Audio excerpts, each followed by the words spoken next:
So my name's Christine Walrath, as has already been introduced, and I'm a DNR forester, and I work in Vernon and Crawford counties, working with private landowners such as yourself.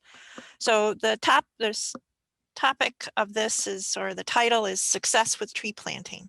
And I want to kind of stress the success in tree planting because that's the whole objective. And when I'm talking about tree planting, it's mostly on a fairly large scale. It's not really probably planting yard trees or things like that. It's probably planting like either an acre or a couple acres or even more than that.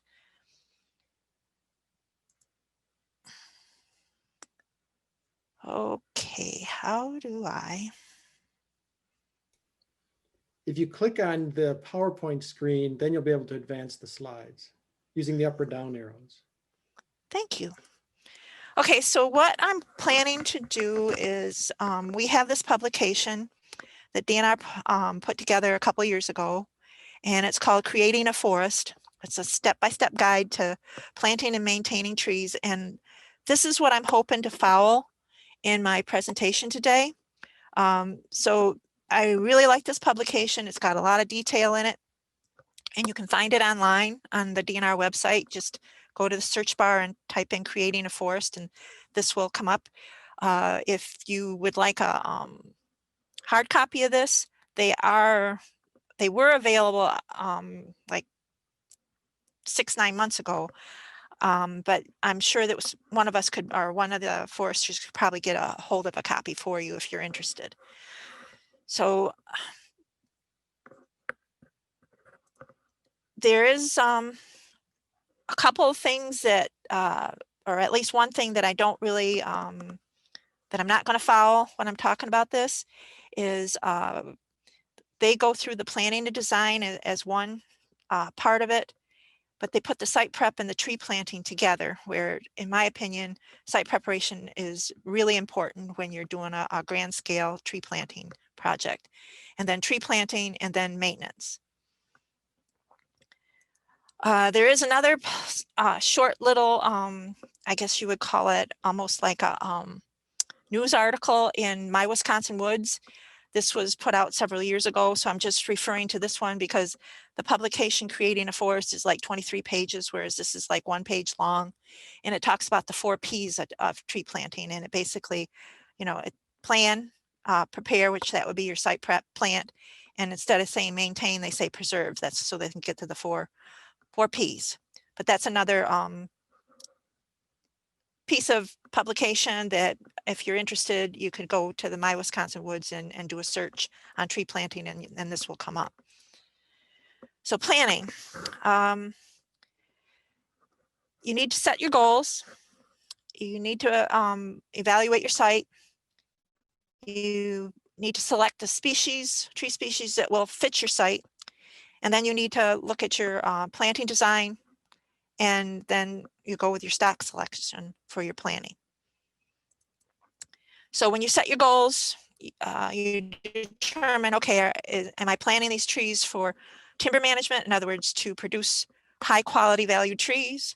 Or am I going to be doing this tree planting projects for aesthetics? In other words, you want species diversity, or maybe you want some different fall colors or some openings to add to aesthetics. Or are you doing it for wildlife management? Is this going to be food or cover for wildlife?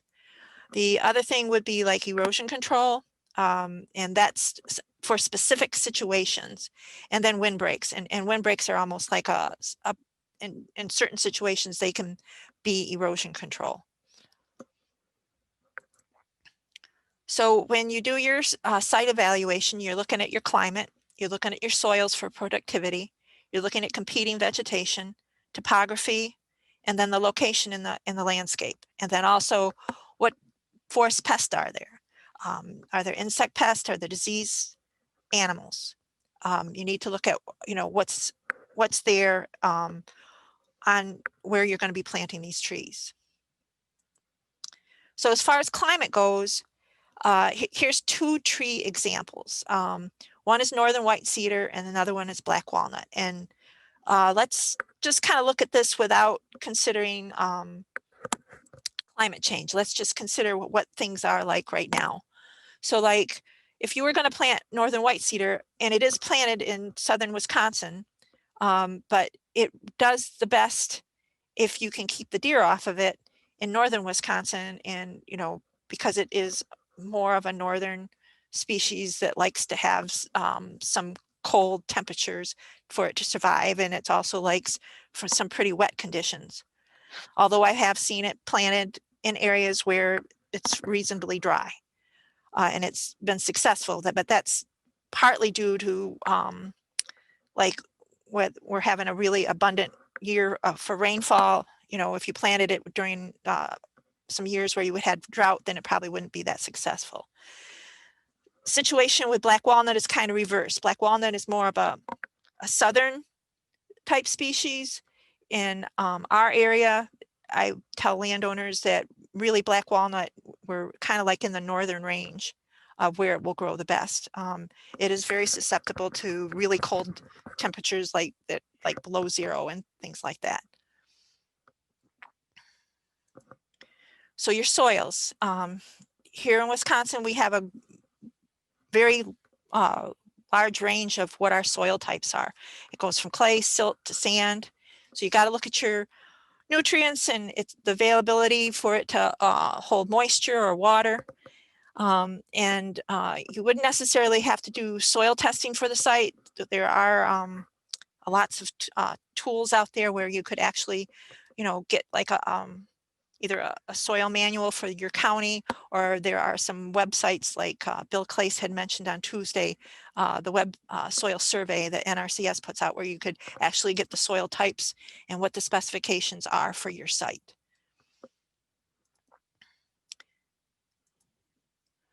So your vegetation competition. So this picture right here is of a clear cut, and you can see that it's already getting some herbaceous and some tree species coming back. And so you've got to look at what's growing there to determine, okay, what have we got to control? Some people will plant like on a farm field. If there's corn or soybeans growing there, then you wouldn't necessarily have to do any site prep for in other words, if they're growing on there in the fall, you wouldn't have to do any site prep for the following spring. But there may be like alfalfa or some type of grasses growing there where you've got to look at what you've got to do to control those grasses to allow those trees to have the best conditions possible for their first 2 months to 3 months of their initial growth once you plant them. So topography. So this is a picture of a tree planting in Vernon County. Helped this tree planter just last year. And you can see the rows up here. And this is a east and southeast facing slope basically. And this is where he planted some oaks. Whereas down here in the bottom, he also planted oaks, but it was swamp white oak. But here again, you're looking at the topography to figure out where your slopes are facing, how steep it is, and because oaks will need as much sunlight as they possibly can to grow well. So, and you'll notice that he actually planted these along the contour also, which we will discuss later too, or at least mention it. The other thing you got to consider is the location in the landscape. Now, I don't know if you can really see, but this is a fairly steep slope coming down here towards the tree line. And this landowner was trying to, what he was doing was it was getting too steep for his tractor. So he figured that he was going to plant trees along the tree line. And I told him, well, you've got shade coming from, you're getting shaded there because the sun is in the south along that tree line, and you really need to plant some trees that are shade tolerant. So I suggested planting maples there. So that's what I'm saying. You got to look at the location of how it is in the landscape.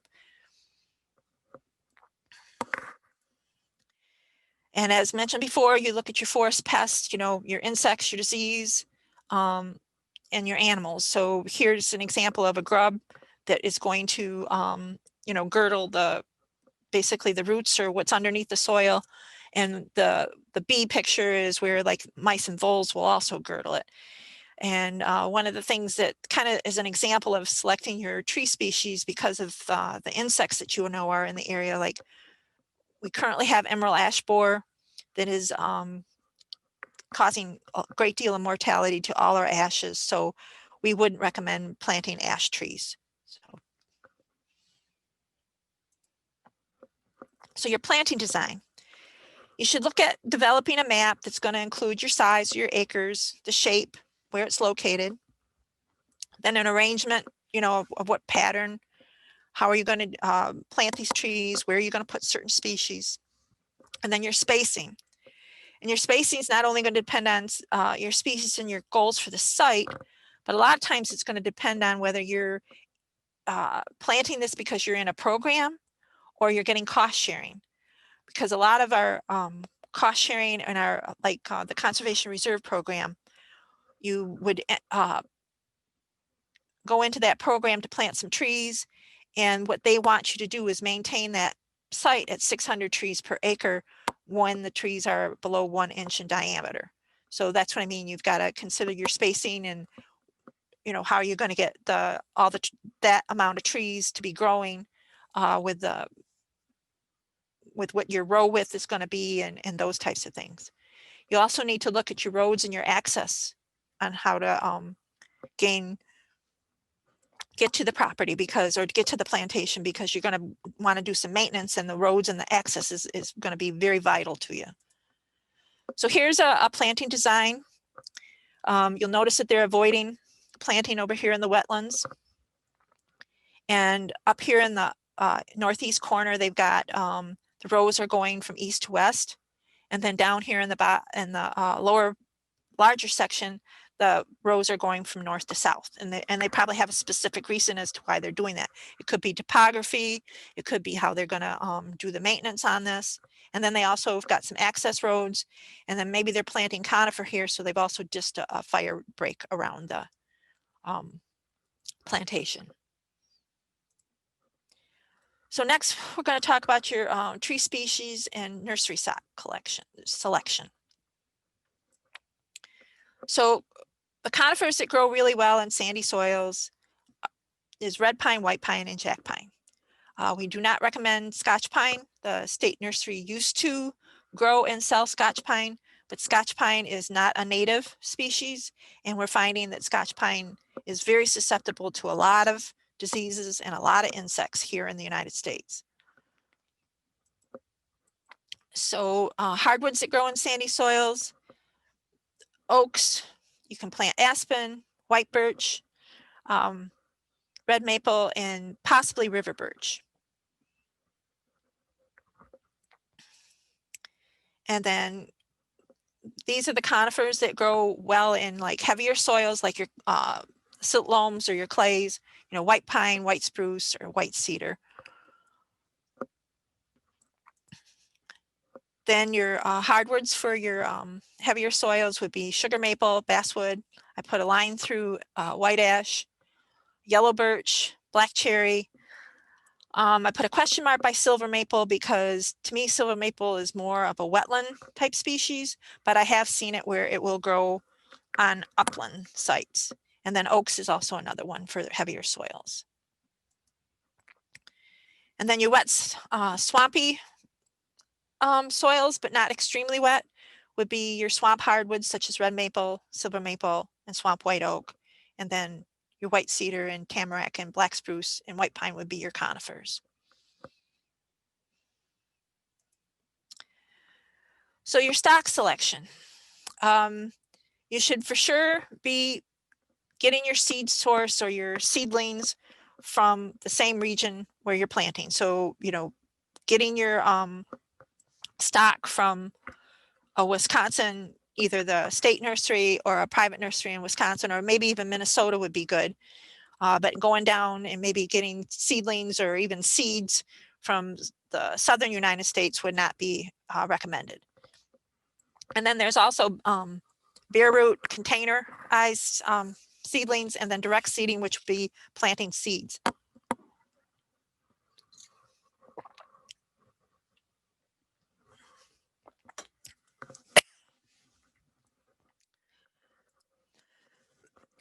So here's an example of what containerized stock looks like. It's got like a little plug right here. with soil around it, and that's where the roots are. Pretty easy to plant. But because the plug is so small, you don't have to dig a really large hole. So this is just to give you an example of some walnut that was planted on a poor site. It's 23 years old, very scattered, canopy isn't closed. So this wasn't the best selection for this site, just to give you an example. Here's another site where there's 10-year-old walnut. You can see there's more stems per acre and the canopy's getting closed here. So this site is really good for planting walnut, excuse me. Hey, Christine, I got a question for you about shagbark hickory. Yes. Do you recommend planting it? And if so, where would you plant it? Which soils? Heavier soils. You mean heavy, when you say heavier, you mean like clay or silt? Yeah, your silt loam soils. Yep. Not necessarily super heavy clay, but yeah, there's your silt loams. Throughout the state or just in the southern part, or? Probably in the southern part. I have never seen shagbark hickory up north, and I used to work up north. But I've never seen shagbark hickory up there. Can you get that from the state nursery? Yes, you can. Okay, thanks. Yep. So site preparation. So this to me is key. Getting your site preparation done prior to planting is going to make the maintenance and your tree survival be right on target. So there's several means of doing it. You can do mechanical, you can do chemical, or you can do a combination of the two, or you can do cover crops. So here's where there's some site planting where they actually put herbicide in bands through a grassy field here. This works. This is not what I would recommend, and I'm not going to get into details. I'm just going to say I don't recommend it. My preference is to do something more like this. You can see that here's the grass field in the forefront, and then where they have done the site prep, and they basically did it for the whole field. And you can see the little green trees in the rows there. And to me, this cuts it. It doesn't do it for the whole life cycle of your plantation, but for that first couple months for these trees to get established, it kind of keeps the habitat for mice and voles at a minimum. And that's what you're looking for. You're just looking for whatever advantage you can give these trees to give them a good start. So planting, we're going to talk about handling the stock or your seedlings and preparing the stock, and then also the planting. So you got to remember that tree seedlings are perishable. I have seen lots of landowners when they're planting, they'll take their trees out to the site, put them on the back of the truck, and they're usually like in bundles. They open up the bundle and they just leave them there while they go off and plant. And more than likely by the end of the day, those tree seedlings are dead because the roots have dried out. They may not look dead, but they're dead. So it's recommended that you try to keep the trees cool, temperatures between 34 to 36 degrees, and then also hot, moist. And then keep them from physical damage too. So this is one way to do it. You've got this tarp that's got like a silver reflection on one side, and then it's white on the other side to keep the sun rays off of it. And then you've got styrofoam underneath. The tree box is there to keep it elevated, and then another way to just keep the moisture in there. So when you prepare your seedlings, and this is mostly for bare root, for planting, you have to sort them. And this says for only ungraded orders.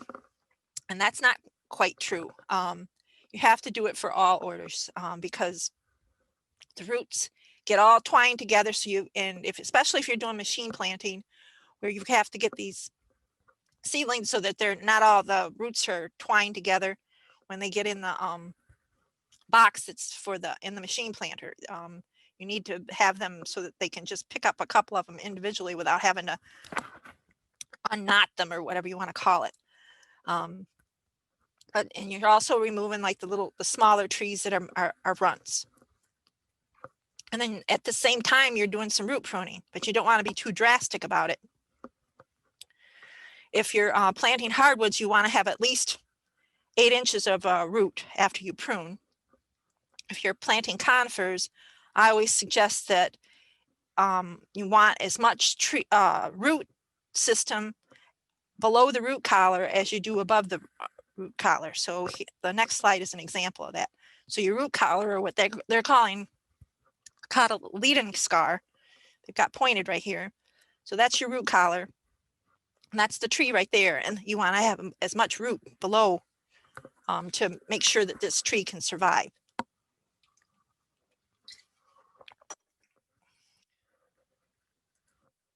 So here's what a bare root seedling looks like. This is an oak. And this is your 8 inches of root system. And then here's one where they really root pruned it really hard. So there's just like this little knot of root here below the root collar. And that's not much because you got a whole big plant right here.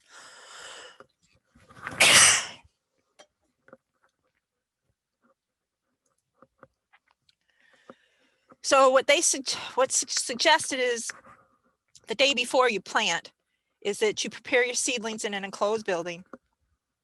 And then you try to dip the seedlings in some antifungal agent. There's also what they call root gel that you can dip them in, but you usually try to do that just before you're going to plant the trees, and that's basically the root gel keeps the moisture in those roots for a longer period of time so that they don't dry out when you're planting.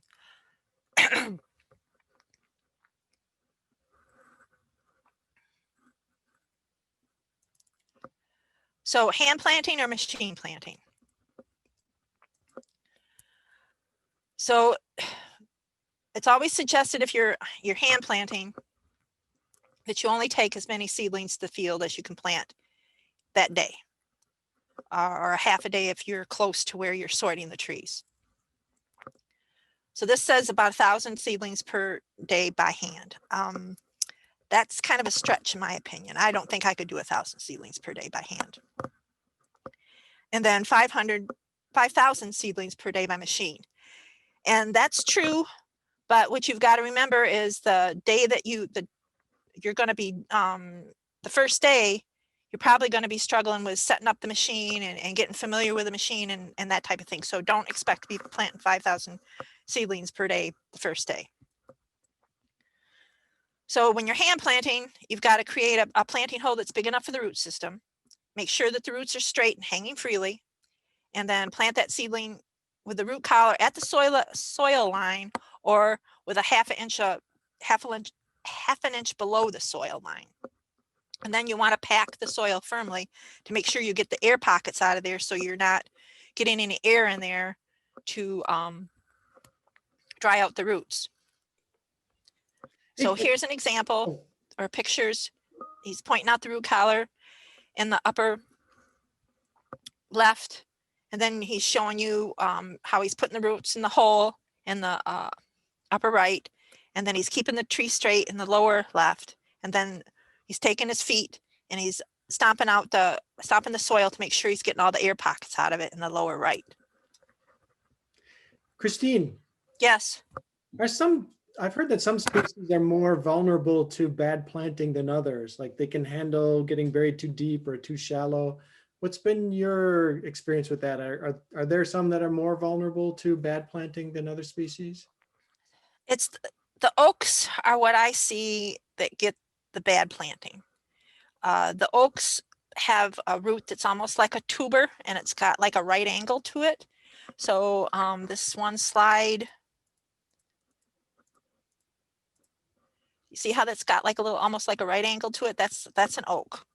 And that's pretty difficult to make sure that you've got that tree root system into the ground right at the root collar, which would be right where that ruler is.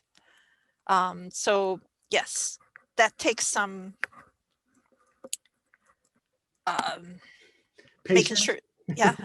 I don't know what the word is, but it takes some finesse, or it takes Yeah, some planning to make sure that that you have success with that. thanks.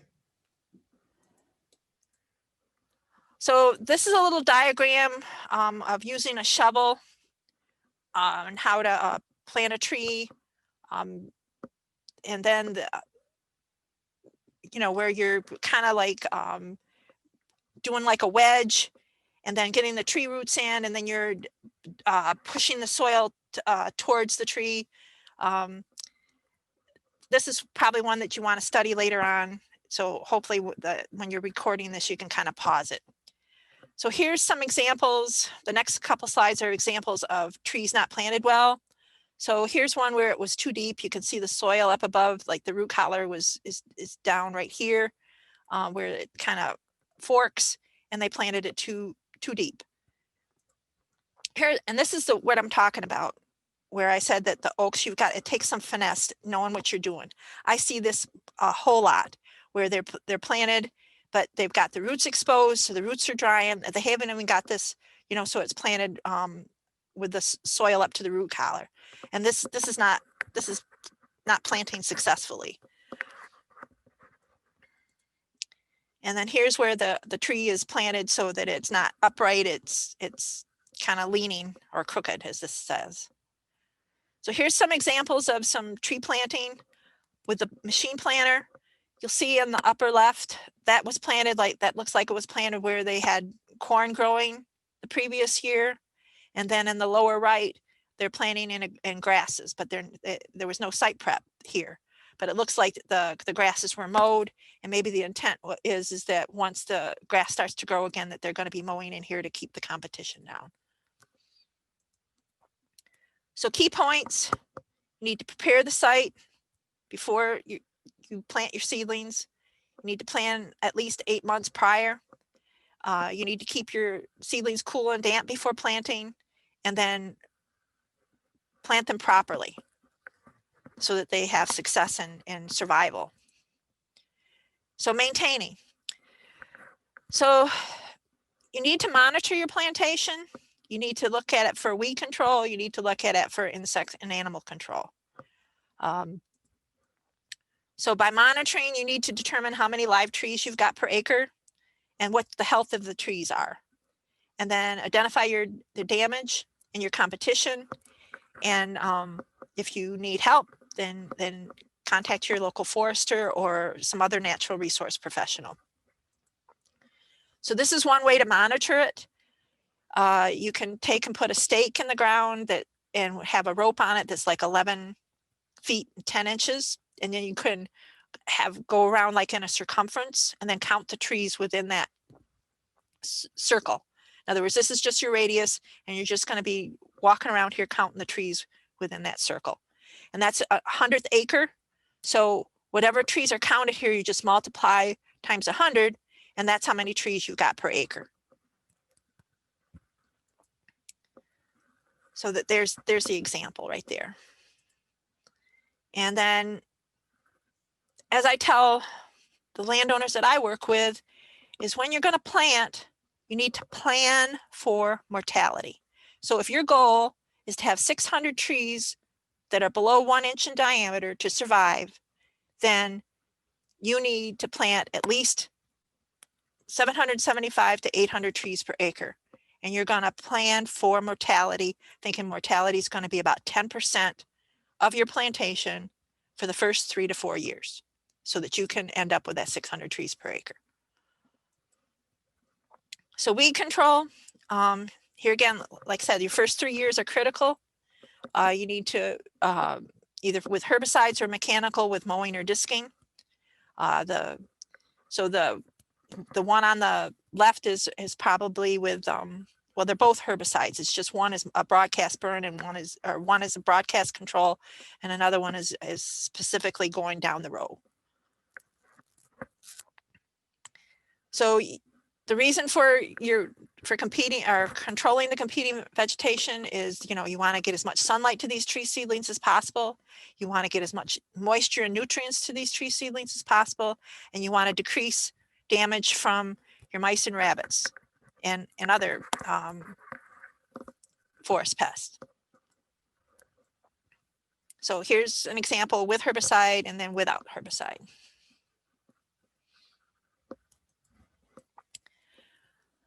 So this is some tree tubes that they've got on, they don't have it on every one of the trees they planted, but they've got it on maybe 10%, 15% of what they planted. So deer are also some forest pests.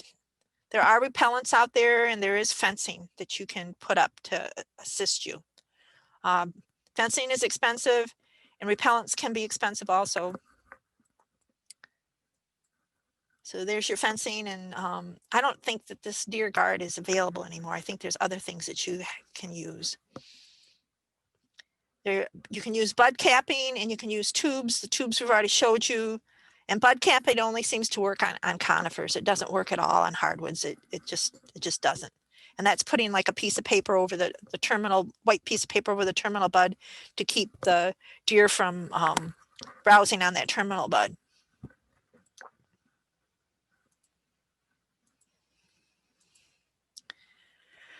So here's a plantation where you've got the tubes, and some of them have worked and some of them haven't.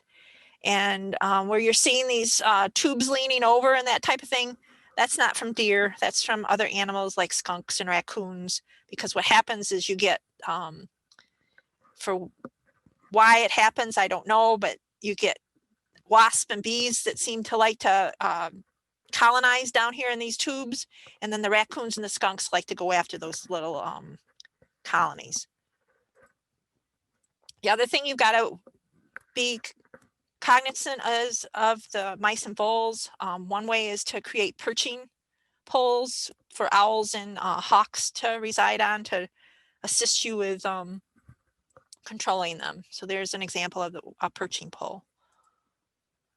So key points: take care of your seedlings after planting, protect them from the forest pest, and then monitor your survival. Because if you are in a planting program such as a conservation reserve program or CRP, and you want to re-enroll later, then monitoring the survival of your planting is going to be critical. If you want to re-enroll again, you've got to make sure that you've got the correct number of trees per acre. So here's one of the websites that Bill had suggested, and I think even Julie had suggested for contacting your local forester. And there are some websites. I'm going to show you a couple slides here, but I don't think the web addresses are correct anymore. This slide was put together in 2009, and I went digging to try to find these. I just ran out of time. So this is, the DNR used to have this. I don't know if we've got this available anymore, but we used to have a GIS where you could create your own map, and you can create your own map with that web soil survey that Bill had showed you on his presentation on Tuesday. So what I want to leave you with, or one of the things I want to leave you with, is if you are going to be planting a large tree planting, is that you want to start thinking about your planting 12 to 15 months prior. You want to make a plan. If you need assistance, get a natural resource professional or a DNR forester to assist you with putting a plan together. Your site preparation is critical. And then the other thing is if you've got tree species, specific tree species that you want, you've got to order your trees well in advance. So with our state tree nursery, we start allowing to have orders for the following spring. So like this, for the spring of 2021, we had the first time that orders could be sent in to the state nursery was October 1st. So, and I know with some of the landowners that I've worked with, they like the swamp white oak, and I tell them you've got to be first in line. Otherwise, you're not going to get that for your spring plantings. You've really got to be first in line. So you develop a plan, talk to a forester, talk to our nursery staff about what you want to plant, where you want to plant, and get something together. So before I open it up to questions, I did want to make one announcement. We had this in our electronic newspaper on Tuesday that we're going to be starting to offer 50 tree seedlings free to unengaged landowners that are interested. So and there's some more details to that. So again, you need to reach out to your local DNR forester about that program to see if you're going to be eligible.